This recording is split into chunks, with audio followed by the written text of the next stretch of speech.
Hello friends, तो कैसे हैं आप लोग। आशा करता हूँ अच्छे होंगे। तो आज हम लोग इस वीडियो में डिस्कस करने वाले हैं practice set number 14। Practice set number 1 से लेकर के 39 तक हम लोग पिछले वीडियो में कवर कर लिए थे, और जो नहीं देखे हैं उनके लिए प्लेलिस्ट बना दिया गया है, और प्लेलिस्ट का लिंक इस वीडियो के डिस्क्रिप्शन में लिंक दे दिया गया है, तो वहाँ से आप ज्वाइन कर लीजिएगा।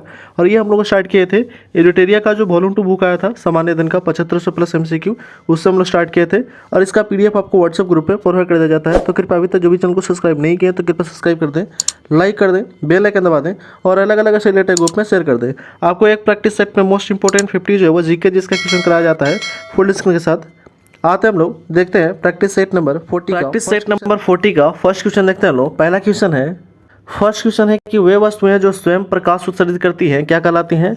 तो स्वयं प्रकाश उत्सर्जन करने वाले जो वस्तु हैं वो कहलाते हैं प्रदीप कहलाते हैं। ठीक है, प्रदीप में क्या आ जाएगा, जैसे बल्ब आ जाएगा। ठीक है, बल्ब आ जाएगा, मोमबत्ती आ जाएगा। ठीक है, मोमबत्ती आ जाएगा।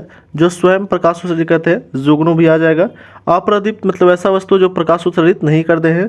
पारदर्शी ऐसा वस्तु होता है जिसमें जो है प्रकाश एक से दूसरे छोरे पर पार कर जाता है, यानी कि आर पर कर जाता है। अपारदर्शी मतलब होता है कि पूरा प्रकाश पार नहीं करता है।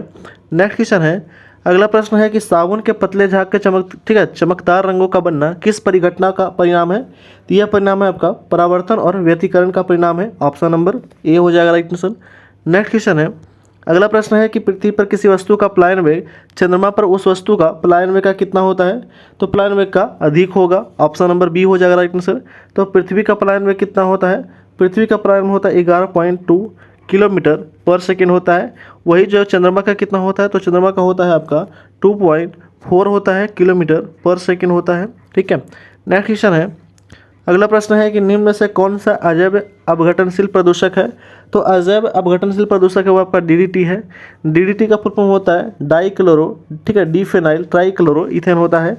ठीक है, नेक्स्ट क्वेश्चन है, एक हाइड्रोकार्बन जिसमें कार्बन के दो परमाणु द्विबंध द्वारा जुड़े हों क्या कहलाते हैं। ठीक है, एक हाइड्रोकार्बन जिसमें कार्बन के दो परमाणु द्विबंध के द्वारा जुड़े हों वे क्या कहलाते हैं। तो वे कहलाते हैं एल्किन कहलाते हैं। एल्किन का सामान्य सूत्र क्या होता है, तो CnH2n होता है। ठीक है, CnH2n। एल्किन का फार्मूला क्या होता है, तो एल्किन का फार्मूला होता है CnH2n+2 होता है। और एल्काइन का क्या होता है, तो एल्काइन का होता है CnH2n-2 होता है। ठीक है, -2। नेक्स्ट क्वेश्चन है, अगला प्रश्न है कि सौर सेल बनाने के लिए कौन सा पदार्थ उपयोग किया जाता है। तो सौर सेल बनाने में सिलिकॉन यानी कि अर्धचालक का प्रयोग किया जाता है। ऑप्शन नंबर डी हो जाएगा राइट आंसर। नेक्स्ट क्वेश्चन है, अगला प्रश्न है कि निम्नलिखित में से कौन सी संयोजी उत्तक का उदाहरण है, ये बताना है। तो रक्त है, अस्थि है और उपास्थि, ये सभी संयोजी उत्तक का उदाहरण है। ऑप्शन नंबर डी हो जाएगा राइट आंसर। नेक्स्ट क्वेश्चन है, अगला प्रश्न है कि कोशिका विभाजन मुख्यतः कितने प्रकार के होते हैं। तो कोशिका विभाजन जो है वो मुख्य रूप से ऐसे 2 होते हैं, लेकिन टोटल कितने 3 होते हैं। कौन कौन सा होते हैं, तो एक तो होता है पहला असूत्री होता है। ठीक है, असूत्री विभाजन होता है। दूसरा होता है समसूत्री विभाजन होता है। ठीक है, समसूत्री विभाजन। और तीसरा जो होता है वो होता है आपका अर्धसूत्री विभाजन होता है। ठीक है, अर्धसूत्री विभाजन होता है, ये भी ध्यान में रखिएगा, अर्धसूत्री। नेक्स्ट क्वेश्चन है, अगला प्रश्न दिया गया है कि राइबोसोम का नामकरण किसके द्वारा किया गया था। तो राइबोसोम का ठीक है नामकरण जो था वो किया गया था रिचर्ड बी रॉबर्ट्स के द्वारा। ऑप्शन नंबर बी हो जाएगा राइट आंसर। इसका खोज किसने किया था, इसका खोज जेई पैलेट ने किया था। ठीक है, जेई पैलेट ने किया था खोज इसका राइबोसोम का। और राइबोसोम का मुख्य कार्य क्या है, तो प्रोटीन का संश्लेषण करना। नेक्स्ट क्वेश्चन है, अगला प्रश्न है कि हृदय मांसपेशी को क्या कहते हैं। तो हृदय मांसपेशी को कहा जाता है वो है आपका मायोकार्डियम कहा जाता है। ठीक है, मायोकार्डियम। ऑप्शन नंबर सी हो जाएगा राइट आंसर। नेक्स्ट क्वेश्चन है, अगला प्रश्न है कि प्रोपियोसेटिव न्यूरोमस्कुलर फैसिलिटेशन तकनीकी संबंधित है किससे। तो यह तकनीकी संबंधित है शरीर के लचीलापन से। ऑप्शन नंबर सी हो जाएगा राइट आंसर। नेक्स्ट क्वेश्चन है, अगला प्रश्न यह गया है कि वह भिक्षु कौन था जिसके साथ चंद्रगुप्त मौर्य का दक्षिण भारत गया था। ठीक है, तो दक्षिण भारत गया था, तो वह जो था आपका भद्रबाहु था, जो दक्षिण में भारत, ठीक है, भारत के दक्षिण में चला गया था। ठीक है, और अस्तुलभद्र जो था वो मगध में ही रुक गया था। ठीक है, नेक्स्ट क्वेश्चन है, अगला प्रश्न दिया गया है कि निम्नलिखित में से कौन जैन धर्म का संरक्षक था। तो जैन धर्म का संरक्षक था खारवेल। ठीक है, जो कलिंग का शासक था, कहाँ के, तो कलिंग का शासक था कलिंगराज खारवेल। ठीक है, और कलिंग कहाँ पे अभी, तो कलिंग का राजधानी था तोशली, और ये प्रेजेंट में कौन सा क्षेत्र है, तो ये उड़ीसा का क्षेत्र है। ठीक है, उड़ीसा का जो क्षेत्र है उसी को कहा जाता है। नेक्स्ट क्वेश्चन है, अगला प्रश्न है कि चैतन्य ने भक्ति आंदोलन में कौन सी विशेषता जोड़ी थी। तो चैतन्य ने कीर्तन जो है वो, ठीक है, कीर्तन जो एक विशेषता जोड़ी थी। ऑप्शन नंबर सी हो जाएगा राइट आंसर। नेक्स्ट क्वेश्चन है, अगला प्रश्न है कि तेलुगु और कन्नड़ जैसी क्षेत्रीय भाषा का विकास किस युग में हुआ था। तो तेलुगु और कन्नड़ भाषा का जो विकास हुआ था वो हुआ था आपका चालुक्य युग में। ऑप्शन नंबर सी हो जाएगा राइट आंसर। चालुक्य वंश के संस्थापक कौन था। तो पुलकेशिन, ठीक है, पुलकेशिन द्वितीय था, पुलकेशिन फर्स्ट था। पल्लव वंश का संस्थापक कौन था। तो श्री विष्णु था। कौन था। तो श्री विष्णु था पल्लव वंश का संस्थापक। होयसल वंश का संस्थापक कौन था। तो ठीक है, निपकाम द्वितीय था, निपकाम द्वितीय। और वाकटक वंश का संस्थापक था विंध्य शक्ति था। कौन था। तो विंध्य शक्ति था, ये ध्यान रखिएगा। नेक्स्ट क्वेश्चन है, अगला प्रश्न दिया गया है कि मराठी ग्रंथ दासबोध के लेखक कौन है। तो दासबोध के लेखक है रामदास, ठीक है, ऑप्शन नंबर डी हो जाएगा राइट आंसर। नेक्स्ट क्वेश्चन है, अगला प्रश्न है कि निम्नलिखित में से कौन सा युग में सुमेलित नहीं है, ये बताना है।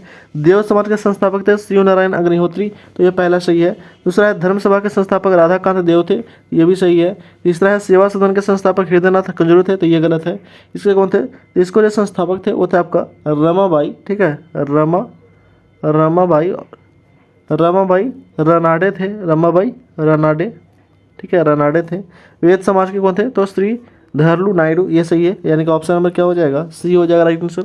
नेक्स्ट क्वेश्चन है, किसने कांग्रेस के बारे में कहा था कि वे साम्राज्यवाद से लड़ते ही तथा सहयोग भी करते हैं। ठीक है, किसने कहा था कि कांग्रेस के बारे में कहा था कि वे साम्राज्यवाद से लड़ते भी थे और सहयोग भी करते थे। तो वो कहा था आपका, ठीक है, रजनी पामदत्त ने। ऑप्शन नंबर सी हो जाएगा राइट आंसर। नेक्स्ट क्वेश्चन है, अगला प्रश्न है कि राष्ट्रपिता महात्मा गांधी के द्वारा रॉलेट एक्ट के विरोध में कब पूरे देश में हड़ताल का आयोजन किया गया था। तो पूरे देश में हड़ताल का आयोजन किया गया था 6 अप्रैल 1919 को। ऑप्शन नंबर बी हो जाएगा राइट आंसर। नेक्स्ट क्वेश्चन है, अगला प्रश्न है कि संसदीय प्रक्रिया में गिलोटिन का क्या अर्थ है। तो गिलोटिन का अर्थ है विधेयक पर बहस कर बंद कर देना। ऑप्शन नंबर ए हो जाएगा राइट आंसर।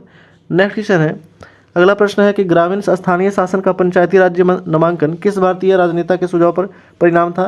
ठीक है, तो ग्रामीण स्थानीय शासन का पंचायती राज्य नामांकन किस भारतीय राजनेता के सुझाव का परिणाम था। तो वो था आपका महात्मा गांधी का परिणाम था। ऑप्शन नंबर ए हो जाएगा राइट आंसर। नेक्स्ट क्वेश्चन है, अगला प्रश्न है कि निम्न में से कौन पंचायतों को संरचना के उपबंध हेतु अधिकृत किया था। तो अधिकृत किया था राज्य के विधानमंडल। ऑप्शन नंबर बी हो जाएगा राइट आंसर। नेक्स्ट क्वेश्चन है, अगला प्रश्न है कि निम्नलिखित में से सही कार्यक्रम को पहचानना है, बताना है कौन सा सही होगा। तो केशवानंद भारती बनाम केरल राज्य, ये मुकदमा हुआ था कब। ये मुकदमा हुआ था 1973 में हुआ था। ठीक है, मिर्नवा मिल्स लिमिटेड और अन्य बनाम भारत के केंद्र सरकार का मुकदमा जो था ये कब हुआ था। तो ये हुआ था 1980 में हुआ था। ठीक है, 1980 में। उसके बाद गोलकनाथ बनाम पंजाब राज्य का मुकदमा हुआ था कब। तो 1967 में हुआ था, 1967 में। उसके बाद मेनका गांधी बनाम भारत की केंद्र सरकार का मुकदमा जो था ये हुआ था कब। तो 1978 में हुआ था। कब हुआ था। तो 1978 में। तो क्या हो जाएगा राइट आंसर। तो इसका जो राइट आंसर हो जाएगा वो हो जाएगा आपका 3-1-4-2। नेक्स्ट क्वेश्चन है, अगला प्रश्न दिया गया है कि संवैधानिक उपचारों का अधिकार किन परिस्थितियों में निलंबित हो सकता है। तो संवैधानिक उपचारों का जो अधिकार है वो किन परिस्थितियों में निलंबित हो सकता है। तो आपका आपात स्थिति की घोषणा के दौरान यह निलंबित हो सकता है। और इसकी चर्चा किस में है। तो अनुच्छेद 32 में किया गया है। ठीक है, नेक्स्ट क्वेश्चन है, अगला प्रश्न दिया गया है कि संसदात्मक सरकार के कार्यपालिका अपने समस्त कार्यों तथा नीतियों के लिए उत्तरदायी होता है किसके प्रति। तो ये उत्तरदायी होता है विधायिका के प्रति उत्तरदायी होता है। ऑप्शन नंबर ए हो जाएगा राइट आंसर। नेक्स्ट क्वेश्चन है, अगला प्रश्न है कि निम्नलिखित में से कौन सा जलप्रपात राजस्थान में स्थित नहीं है। तो राजस्थान में स्थित जलप्रपात नहीं है वो आपका दूधसागर। ये कहाँ पे है। तो ये आपका गोवा में है। ठीक है, गोवा में स्थित है दूधसागर। बाकी सभी है चुलिया और बिहार, ये सभी स्थित है राजस्थान में। नेक्स्ट क्वेश्चन है, अगला प्रश्न है कि मॉलिसिस बेसिन कहाँ है। तो मॉलिसिस बेसिन जो है कहाँ पे, मिजोरम में है। ऑप्शन नंबर ए हो जाएगा राइट आंसर। नेक्स्ट क्वेश्चन है, अगला प्रश्न है कि निम्नलिखित युगों में से कौन सा सही सुमेलित नहीं है, ये बताना है। तो गोदावरी जो है वो मूसी नदी किनारे है। तो ये नहीं, पूर्णा नदी किनारे ही है। ठीक है, गोदावरी नदी। बाकी सभी है महानदी मंदा, कृष्णा मालप्रभा और कावेरी हेमावती, ये सभी सहायक नदी है। यानी कि ऑप्शन नंबर पहला ही गलत हो जाएगा। ठीक है, नेक्स्ट क्वेश्चन है, अगला प्रश्न दिया गया है कि निम्नलिखित युगों में सही सुमेलित करना कि शिखर और पर्वत कौन सा है। ठीक है, तो ये बताना है कौन सा सही है। तो केवल दूसरा नंदा देवी कुमाऊं हिमालय, तो केवल दूसरा ही सही हो जाएगा। ऑप्शन नंबर क्या हो जाएगा, 2 हो जाएगा, केवल 2। नेक्स्ट क्वेश्चन है, अगला प्रश्न दिया गया कि ठीक है, रायचूर दोआब स्थित है कहाँ पे। तो रायचूर जो दोआब है ये स्थित है कृष्णा और तुंगभद्रा के मध्य स्थित है। ऑप्शन नंबर सी हो जाएगा राइट आंसर। नेक्स्ट क्वेश्चन है, अगला प्रश्न दिया गया है कि भारत में शीतकालीन प्रमुख पवनों की दिशा क्या होती है। तो शीतकालीन पवनों की दिशा होती है उत्तर पूर्व से दक्षिण पश्चिम तक। ऑप्शन नंबर बी हो जाएगा राइट आंसर। नेक्स्ट क्वेश्चन है, अगला प्रश्न है कि निम्नलिखित में से किस मानचित्र पर पर्वत, पठार, मैदान, नदियां, महासागर आदि को दर्शाया जाता है? तो यह भौतिक मानचित्र में दर्शाया जाता है। ऑप्शन नंबर ए हो जाएगा राइट आंसर। नेक्स्ट क्वेश्चन है, अगला प्रश्न है कि प्रति चक्रवात के संबंध में निम्नलिखित में से कौन सा कथन सत्य है ये बताना है। तो इनमें से सभी जो है वो सत्य है। इसके केंद्र वायुदाब के उच्चतम होता है, इसमें हवा की दिशा केंद्र के परिधि की ओर होती है, भूमध्य रेखीय भागों में इसका पूर्णतः अभाव होता है। ऑप्शन नंबर डी हो जाएगा राइट आंसर, सभी सही है। नेक्स्ट क्वेश्चन है, अगला प्रश्न है कि प्रसिद्ध काव्य ठीक है रसीम रेखा के लेखक कौन है? तो प्रसिद्ध काव्य ग्रंथ जो है रसीम रेखा, इसके लेखक है बालकृष्ण शर्मा नवीन। ऑप्शन नंबर सी हो जाएगा राइट आंसर। नेक्स्ट क्वेश्चन है, अगला प्रश्न है कि निम्न में से किसे ठीक है अदृश्य बेरोजगारी कहते हैं? तो प्रच्छन्न बेरोजगारी को अदृश्य बेरोजगारी कहा जाता है। ऑप्शन नंबर ए हो जाएगा राइट आंसर। नेक्स्ट क्वेश्चन है, अगला प्रश्न है कि किस पंचवर्षीय योजना का मुख्य उद्देश्य समाजवादी समाज की स्थापना करना है? तो समाजवादी समाज की स्थापना करना हुआ आपका दूसरा पंचवर्षीय योजना में, और ये कब से कब तक था? तो 1956 से लेकर के 1961 तक था। तीसरा पंचवर्षीय योजना चला था 1961 से लेकर के 66 तक था, ठीक है 66 तक। और चौथा पंचवर्षीय योजना था 1969 से लेकर के 74 तक था। और छठा पंचवर्षीय योजना जो था 1980 से लेकर के 80 से 85 तक था। नेक्स्ट क्वेश्चन है, अगला प्रश्न है कि अल्प विकसित अर्थव्यवस्था की विशेषता निम्न से कौन सी है? तो अल्प विकसित अर्थव्यवस्था की विशेषता जो है वो हो जाएगा आपका प्रति व्यक्ति निम्न आय, और हो जाएगा आपका प्राथमिक क्षेत्र के अधिक कार्यबल। ऑप्शन नंबर 1 और 4, ऑप्शन नंबर सी हो जाएगा राइट आंसर, ठीक है सी। नेक्स्ट क्वेश्चन है, अगला प्रश्न है कि निम्न में कौन अर्थव्यवस्था के द्वितीयक क्षेत्र के अंतर्गत नहीं आता है? तो दूसरा क्षेत्र में कौन नहीं आता? तो आपका खनन जो है वो नहीं आता है, बाकी सभी आता है। विनिर्माण, प्रसंस्करण और निर्माण ये सभी आता है। तो खनन किस में आता है? तो पहला प्राथमिक क्षेत्र में आता है, ये प्राथमिक क्षेत्र में। नेक्स्ट क्वेश्चन है, अगला प्रश्न है कि निम्नलिखित में से किसे बृहद मुद्रा के गणना के शामिल नहीं किया जाता है? तो नहीं किया जाता आपका डाकघर बचत बैंक जमा धनराशि में। ऑप्शन नंबर डी हो जाएगा राइट आंसर। नेक्स्ट क्वेश्चन है, निम्नलिखित पर विचार करना है, बताना इसमें कि वातावरण में निम्न से किसकी अधिकता के कारण अम्ल वर्षा होता है? तो ये होता है आपका नाइट्रोजन डाइऑक्साइड, ठीक है NO2 और SO2 की अधिकता से। तो 2 और 4 हो जाएगा right answer, option number B हो जाएगा, ठीक है। नेक्स्ट क्वेश्चन है, अगला प्रश्न दिया गया है, जलवायु परिवर्तन पर भारत की प्रथम राष्ट्रीय कार्य योजना कब लोकार्पित हुआ था? तो ये लोकार्पित जो हुआ था वो था 2008 में। ऑप्शन नंबर बी हो जाएगा राइट आंसर। नेक्स्ट क्वेश्चन है, अगला प्रश्न है कि भारत के अधिकांश वन्य जीव संरक्षित क्षेत्र घिरे हुए हैं किससे? तो ये घिरे हुए हैं मानवीय बस्तियों से। ऑप्शन नंबर डी हो जाएगा राइट आंसर। नेक्स्ट क्वेश्चन है, अगला प्रश्न है कि भू अवेष्टित देशों में कौन से देश जो दोहरे भूमि ठीक है अवेष्टित हैं वो कौन सा देश है? तो वो हो जाएगा आपका उज्बेकिस्तान है। ऑप्शन नंबर बी हो जाएगा राइट आंसर। नेक्स्ट क्वेश्चन है, अगला प्रश्न दिया गया है वो है आपका कि दक्षिण एशिया का सुकरात किसे कहा जाता है? तो दक्षिण एशिया का सुकरात कहा जाता है स्वामी ठीक है रामास्वामी नायगर को दक्षिण एशिया का सुकरात कहा जाता है। ऑप्शन नंबर ए हो जाएगा राइट आंसर। नेक्स्ट क्वेश्चन है, अगला प्रश्न है कि भारतीय शास्त्रीय गायक पंडित जसराज किस घराने से संबंधित है? तो पंडित जसराज से ये संबंधित आपका मेवात घराने से। ऑप्शन नंबर ए हो जाएगा राइट आंसर। नेक्स्ट क्वेश्चन है, अगला प्रश्न है कि भारत का प्रथम तितली उद्यान कहाँ है?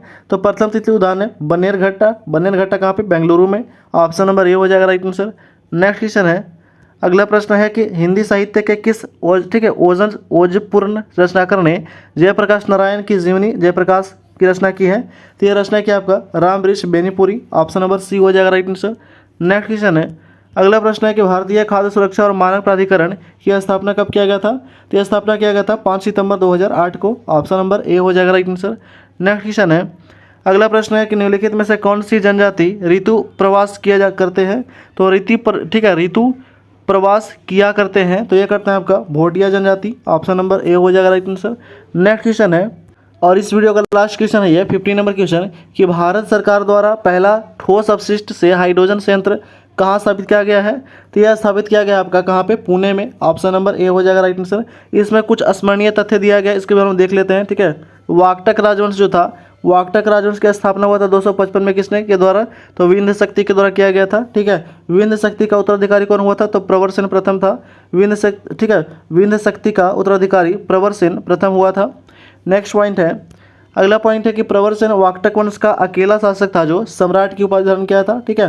प्रवरसेन वाकाटक वंश का अकेला शासक था जिसने सम्राट की उपाधि धारण किया था। नेक्स्ट है कि इन्हें 4 अश्वमेध यज्ञ कराए थे कौन? ठीक है, तो ये कराया था आपका वो है प्रवरसेन, 4 अश्वमेध यज्ञ कराया था। नेक्स्ट पॉइंट है, अगला पॉइंट है कि चंद्रगुप्त द्वितीय ने अपनी पुत्री प्रभावती गुप्ता का विवाह वाकटक नरेश रुद्रसेन द्वितीय से किया था। चंद्रगुप्त द्वितीय की पुत्री जो थी प्रभावती गुप्ता का विवाह जो था वो वाकटक नरेश रुद्रसेन द्वितीय से किया था। नेक्स्ट है कि पृथ्वीसेन द्वितीय वाकटकों की प्रधान शाखा का अंतिम शासक था। कौन? तो पृथ्वीसेन द्वितीय जो था वो वाकटकों की प्रधान शाखा का अंतिम शासक था। नेक्स्ट आपका पुष्यभूति वंश और वर्धन वंश के बारे में देख लेते हैं। यहाँ पे दिया गया है वो है आपका कि पुष्यभूति वंश के संस्थापक थे पुष्यभूति ही था और इसकी राजधानी कहाँ थी? थानेश्वर थी। ठीक है, पुष्यभूति वंश के संस्थापक थे पुष्यभूति और पुष्यभूति की राजधानी थी कहाँ थी? थानेश्वर। इस वंश का प्रभावशाली शासक जो था प्रभाकर वर्धन था। ठीक है, इस वंश का यानी कि पुष्यभूति वंश का सबसे प्रभावशाली शासक था प्रभाकर वर्धन। इन्होंने परम हटाकर महाराजा धीराज को परिधान किया था। ठीक है, नेक्स्ट पॉइंट है, अगला पॉइंट है कि प्रभाकर वर्धन उत्तराधिकारी राज्यवर्धन हुआ था। ठीक है, प्रभाकर वर्धन का उत्तराधिकारी कौन हुआ? तो राज्यवर्धन हुआ था। राज्यवर्धन की हत्या गौड़ शासक शशांक ने कर दिया था। ठीक है, राज्यवर्धन की हत्या जो था वो गौड़ शासक शशांक ने कर दिया था।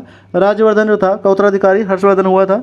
राज्यवर्धन का उत्तराधिकारी हर्षवर्धन हुआ और हर्षवर्धन ने शिलादित्य के नाम से जाना जाता है। ठीक है, हर्षवर्धन को शिलादित्य के नाम से भी जाना जाता है। नेक्स्ट पॉइंट है, अगला पॉइंट है कि हर्ष ने पुलकेशिन द्वितीय के बीच नर्मदा नदी के तट पर युद्ध हुआ था। ठीक है, जिसमें क्या हुआ था? तो हर्ष पराजय हुआ था। ठीक है, चीनी यात्री हेनसांग ने हर्षवर्धन के शासनकाल में भारत आया था। चीनी यात्री हेनसांग हर्षवर्धन के शासनकाल में भारत आया था। नेक्स्ट है कि हर्ष के समय में नालंदा महाविहार का बौद्ध धर्म के शिक्षा के लिए प्रधान केंद्र था। ठीक है, हर्ष के समय नालंदा महाविहार महायान बौद्ध धर्म के शिक्षा के लिए प्रधान केंद्र था। हर्ष के दरबारी कवि कौन थे? तो वानभट्ट थे। ठीक है, हर्ष के दरबारी कवि कौन थे? तो वानभट्ट थे।